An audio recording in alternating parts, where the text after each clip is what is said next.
All right, let's check in with the listeners. Hey, listeners. Hey, listeners. Hey, listeners. Remember, you can always reach us at the email address gamescoop@ign.com, just like Fabian did. Fabian. And he says, hey, panel. Ooh. I'd like to see a fighting game using celebrities as the fighters. Ooh. Not animated versions, actual video captures of the celebrities like they did on the first 4 Mortal Kombat games. High quality fight mechanics and real celebrities would make for a ridiculous yet fun game. Do you agree? Was there a celebrity deathmatch Yes, video that was game? the first time I Was there a game? There, yes, there was. This reminded me of Celebrity Deathmatch. Yeah, there was a video game of that made of that show. Man, I'd kind of forgotten about that Yeah. show, and they would do halftime specials. Yeah. It was Yep, like Super Bowl. claymation. Yep, Yeah. animation. It's on MTV. It's on MTV. I had this idea for Yeah, MTV, yeah. I had an idea for an IGN video series for a while back where every time there was a celebrity feud, we would make their Mii's and have them fight each other in Smash Brothers. So like Yeah. right now, Taylor Swift and Nicki Minaj are feuding, Right. and Meek Mill and Drake are feuding over who writes rap lyrics. Spoilers, none of them do. And we would just make them and put them in the game and let them battle each other out. Put it on like a high level with both PCs fight or both computer fighting each other. Yeah. But that it's cartoony. I don't know how many Yeah. celebrities would be like, yeah, beat the shit out of me. Yeah, so if you're having realistic video captured versions of the celebrities, that seems like a licensing nightmare. Well, to license the likeness but of It's all been these- done, What do you mean? kind of. In what? Street Fighter the movie, the game. Okay. Yeah, that is the And weird. it was probably the worst fighting game I've That is ever seen in such- my life. The fact that that exists is such a weird. It's such a walk to that because it's like, okay, so there was a fighting game that they turned into a movie with actors that they turned back into a fighting game using digitized versions of those actors, which was their answer to Mortal Kombat, which is what Street Fighter was kind of originally before Mortal Kombat when it was a cartoon game and it sucked. Just like the movie, but unlike the original game. What happened? And then let's take another level of that.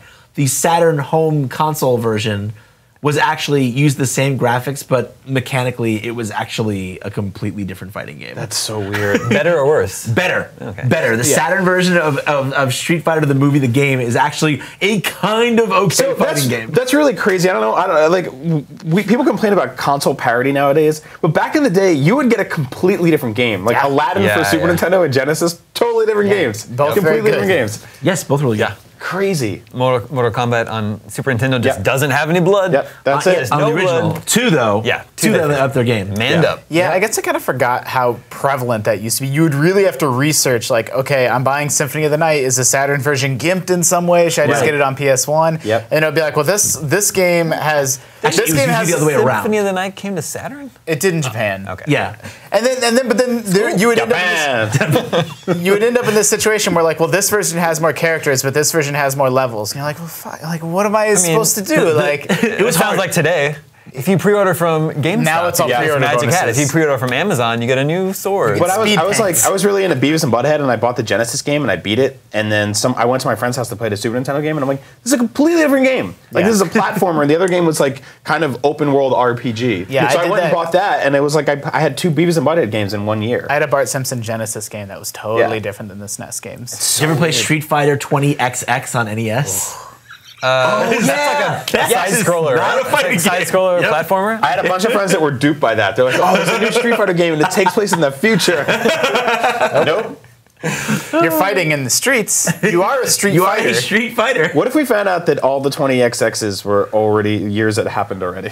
Yeah, no, that's a Everybody future. It was like 2009 or whatever. 20. That's been a feature we've been planning for a long time. Is like video game future predictions that ended up being wrong. Like they didn't put their like Mega Man already happened. And I'm like, no, we didn't. Oh, yeah. There was no nuclear war in 20XX. 200X, I think it was, which Yeah. I think we've had already, right? That was probably Yeah. 2009. Yeah, exactly.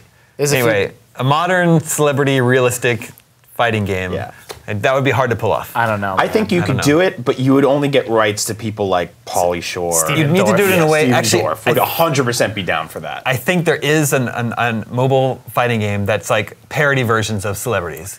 So it's like Kit Kardashian, and Yeah. they like fight. Yeah. I think people. the team to do it would be NRS. It would be NetherRealm Studios, the creators of Mortal Kombat and Injustice, because their mobile games are actually they're super simplified versions of okay, fighting games, but they're totally okay and fun. And they do use they have a WWE one. And like they take like these crazy riffs on like John Cena and The Undertaker, and they just go wild with it. It's actually kind of Are funny. there licensed names in them? Yeah. Okay, cool. It's licensed by the WWE, and it's actually kind of cool. Like if they took that format and just like put random celebrities in it. Yeah, I would play that. I'd play totally. it. It'd be the same. It'd be the same celebrities that are on, Celebrity Fit Club and celebrity Donald Trump bullshit. Like it'd be all those celebrities. Whoever wants to sign up for those, whoever got voted off Dancing with the Stars first, their next step is to be on this game for sure. Yeah. Y'all remember Pit Fighter?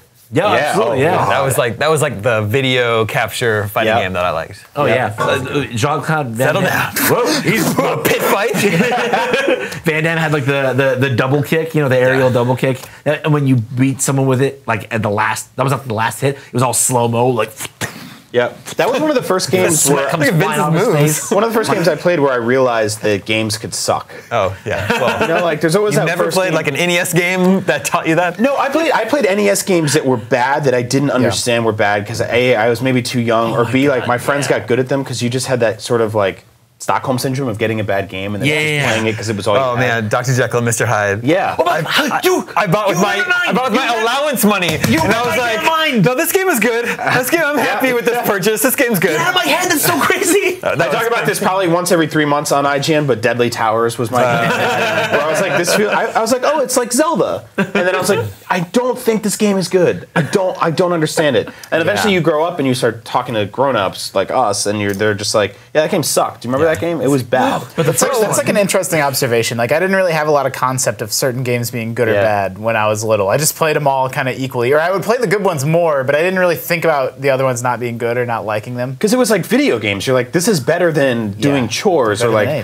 going outside or whatever. This is awesome. I didn't realize E.T. was bad until years later. I mean, I was a kid. I was like 4 years old when I played E.T. And it frustrated me and I couldn't get anywhere, but it was E.T., so I assumed, well, it's E.T., I like it, it's good. Yeah, I love the movies. I'm just bad at it, I thought to myself in my little 4-year-old brain, but it wasn't until later. And then you grow up and people are like, oh, inside the making of the worst video game ever made. And then I was like, yeah, I like pretty bad.